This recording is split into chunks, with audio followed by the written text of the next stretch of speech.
Well, everyone, let's go ahead and do a history lesson. We're going to walk through basically all the iPhones that ever came out, starting with the first one. This one was the iPhone 2G. It never was called the iPhone 1 or whatever, but some people called it that. Now, this was a pretty revolutionary phone at that time. This specific phone I have has a huge, burn display here, and I'm not going to spend 30 minutes talking about each phone because there's a ton of phones we have to go through.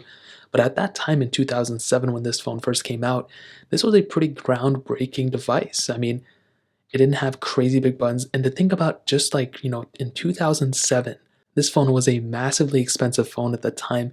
And it's still pretty impressive. I was able to get this thing for fairly cheap a couple years ago. And now they've skyrocketed like crazy. Still the same 30-pin connector, but this was a really big leap from the other phones that we had. And this was the first phone technically Apple had made at the time. Now, next up, we had the iPhone 3G. Now, this phone I actually didn't own personally, but I did own a 3GS, which is the one after this. Now, there were some improvements that were made physically, basically within the body. When you look at the first iPhone, I mean, they were kind of the same, but you did have a better texture on the back, I think. And this one definitely looked a lot better. Now, I don't know if this one is a 3G or 3GS, but they were pretty much the same exact body in the inside, same 30-pin connector, same headphone jack placement, but they pretty much made a much better looking phone with the iPhone 3G for sure. Now, a year after that, we got the 3GS, which also was a pretty cool improvement. It had the same exact body as the 3G, so nothing really changed there. But the 3GS was actually the one that I owned personally. I actually did own this phone, but I didn't use it as a main device. And it actually had a broken backlight, so I couldn't even really use the phone under like a Game Boy Advance. You had to be like under the light or something like that in order to use it. It was the same exact case for the one I had, but I was playing Bloons Tower Defense. And this was a pretty big phone at the time. Definitely not a ginormous leap like the first iPhone was, but it was a good improvement. And to think about, this was a fairly large phone at the time. Now this is like a little smaller than the mini size, but this one came out a year after the 3G. Now next up, we're getting into probably the more interesting of devices more recently, which is the iPhone 4. Now the 4 and the 4S have the same body, so I don't know if this one is the 4 or the 4S, but this one also was has to be one of the biggest leaps from one phone to the other in terms of Apple. The iPhone 3GS to the 4 from 2009 to 2010 was the biggest leap in my opinion. This was a ginormous leap. This phone felt so much more premium than the other phones, even other phones in the market. You still maintain that 30-pin connector and the same headphone jack up top, but this thing felt like $1,000 phone, and even now, it still feels like $1,000 phone. When you compare like this phone to like an iPhone 10 or iPhone 11 or iPhone 12 Pro, there's a lot of similarities, especially with the flat design. So I'm a huge fan of this specific phone as well. Now the year after that, we got the iPhone 4S, which was another pretty big leap. Again, it wasn't a super crazy thing, and the sad thing is this thing actually had a pretty bad legacy. I think when it first came out, it was great and everything, but then, once it got iOS 9 or whatever it was, I think iOS 7 or whatever it was, I really forgot what the version of software that was, it really did kind of hinder a lot. It was actually iOS 9. It did hinder a lot of what this phone had at the time, and physically between these two phones, they are almost identical. There wasn't really that ginormous of a difference. In my opinion, the iPhone 4 was the biggest leap. That was the biggest difference from one phone to the other. Even if you wanted to, an iPhone 4 is still pretty interesting to look at just because of how, featureful it was. The iPhone 4S is great and everything, but definitely not as big of a legacy as the iPhone 4. Now, a year after that, we got one of my favorite phones, which was the iPhone 5. Now, this was I guess another big leap that Apple did, but not as big as the iPhone 4. This thing had a bigger 4-inch panel on the front, which was great. Same for, front-facing cameras overall. Same kind of build quality, but this thing did feel a lot more premium, but in a different way.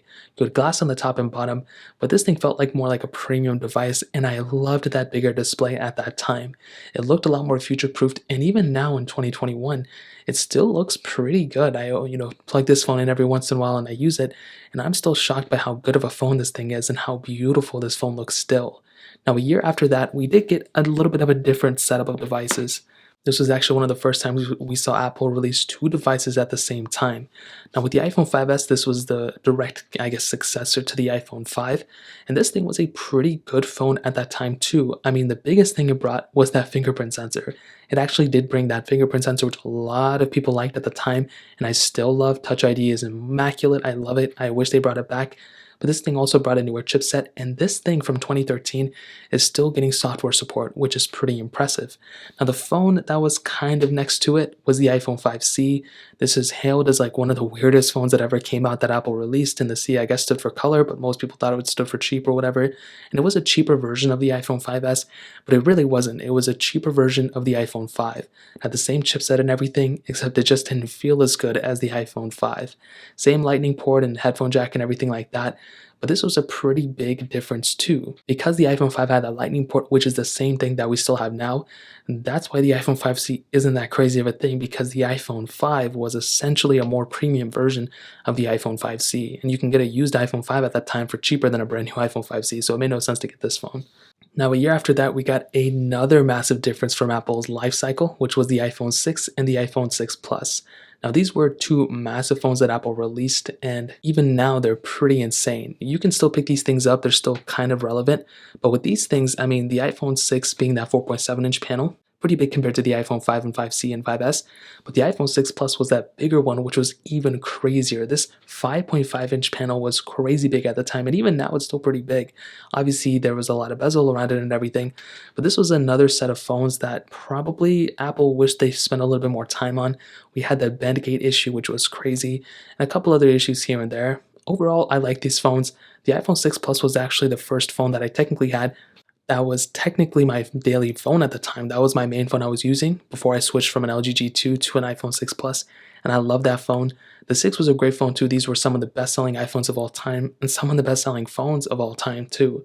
So I love the 6 Plus because of that way bigger battery at that time, but the iPhone 6 was easier to hold in the hand. Now, a year after that, we got another big improvement in my opinion, the iPhone 6S and the iPhone 6S Plus. Now, with these two phones that came out in 2015, it brought things like Force Touch, a little bit of a smaller battery on both generations, but it was a little bit more stable of a phone because it didn't suffer from the same bending issue that the iPhone 6 Plus did, even though you could still bend it pretty easily. Now, this was the first iPhone set to bring 2 gigs of RAM, so that was a massive improvement. And I think just like the iPhone 4, this was a massive improvement for iPhones and iOS in general because these phones are still being supported. These are the lowest supported iPhones that you can still pick up. So if you want, these things are the cheapest ones. You know, if you want to get a phone that's the cheapest, oldest iPhone that's still supported, and these are the ones you can pick up and you're still going to get software support, which is pretty impressive. Now, after that, randomly, we did get the first generation iPhone SE. This thing came out early 2016, and this was a pretty impressive phone at the time too. It was just an iPhone 5S reincarnated with the same chipset as the iPhone, 5S, has the same chipset as the iPhone 6S. So I think that was pretty impressive at the time. It was fairly cheap at the time too, which was really cool.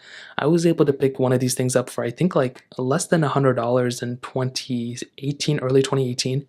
And I went to like a Walmart and I was able to buy it, which is pretty cool. I'm used to like buying a used phone, but buying a brand new one for like less than $100 was pretty cool.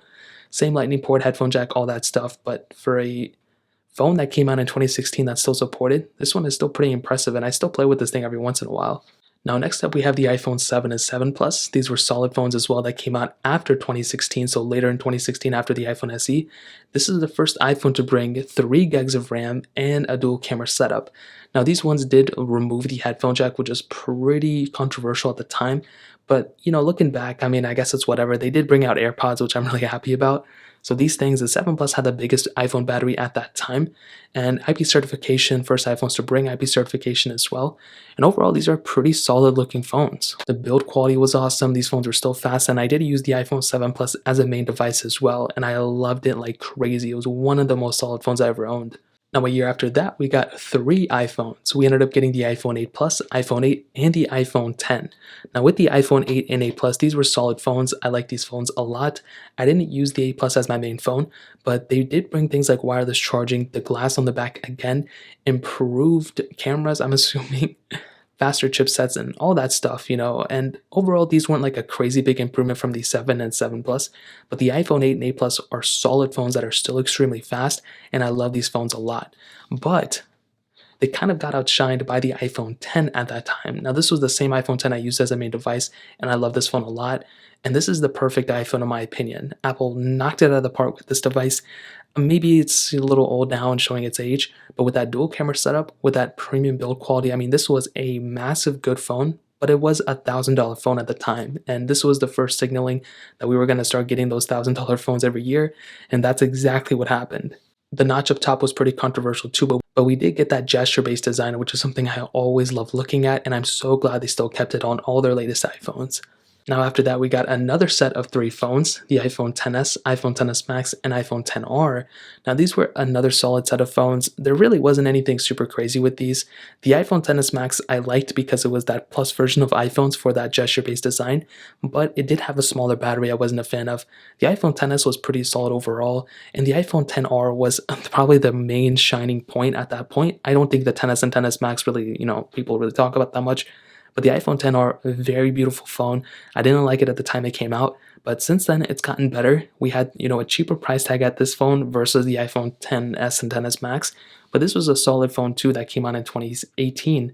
And you still maintained a really good build quality, and Apple is still selling this thing brand new. It's still $499, which is a pretty good price tag to pay for a phone that came out in 2018 that's still getting software support and that still works extremely well. Now after that phone, we did get another set of 3 phones. I only have 2 of them, the iPhone 11 and the iPhone 11 Pro. We also got the 11 Pro Max that year too. And these were, I think, some of the best phones I've ever owned. I still use my iPhone 11 a lot. I still use my iPhone 11 Pro every once in a while to make a video of.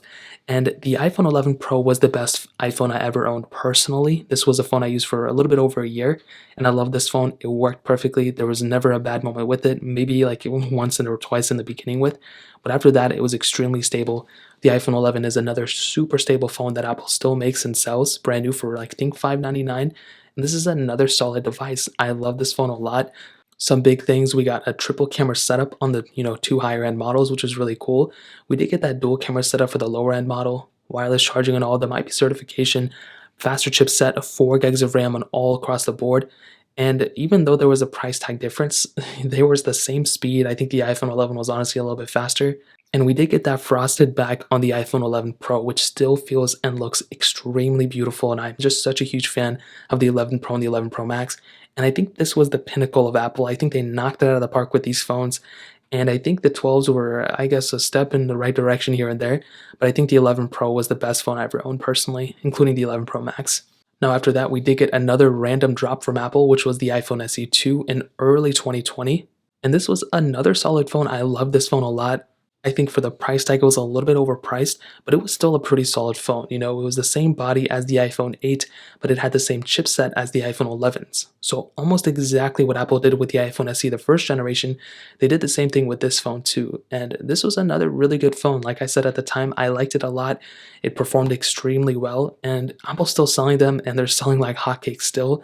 So this is another solid phone I recommend you guys to look at too. The only main disadvantage of this specific phone, like I said, it had the same chipset, Apple A13 Bionic chip as the iPhone 11s of that time, 3 gigs of RAM, but it had a smaller sized battery compared to a lot of other phones that came out, and that was probably one of the biggest disadvantages of picking up this phone. And that brings us to where we are exactly right now before the iPhone 13s come out, which is the iPhone 12 mini, iPhone 12, the iPhone 12 Pro, and iPhone 12 Pro Max. Now, I do have the 12 Pro as my main phone. I don't have the mini or the Pro Max anymore, so I don't know why I didn't put those phones here. But this was another solid phone, I think it was a cool improvement. It brought the flat sides back, but it really wasn't a crazy big difference from the iPhone 11s, It wasn't necessarily a letdown. It was more so like, hey, there wasn't really much going on. They increased the price tag from the previous generation, at least for the 2 base models. I did like how they brought that mini size, I think that was cool, but they increased the size of this specific phone. And this is probably going to be one of their best selling phones. They're still going to resell it in the future. So I'm curious to see how this one is going to hold up like 4 or 5 years from now. But there's really nothing super crazy notable with this phone that already didn't come with the previous generation of devices. So that's pretty much where we are right now. That's a small little history with iPhones and iOS. Well, not iOS, but iPhones in general. I will probably redo this video in like 3 weeks once the iPhone 12s come out, or the iPhone 13s come out, 12s, whatever they're going to call it. But that's pretty much it. That's the history of basically every iPhone that came out. If you guys have any other questions or anything like that, let me know in the comment section below. Hit the like button, that means so much, but definitely hit that subscribe button. More importantly than everything else, I love every single one of you guys. Hopefully I'll catch you guys in the next video. Peace out till then.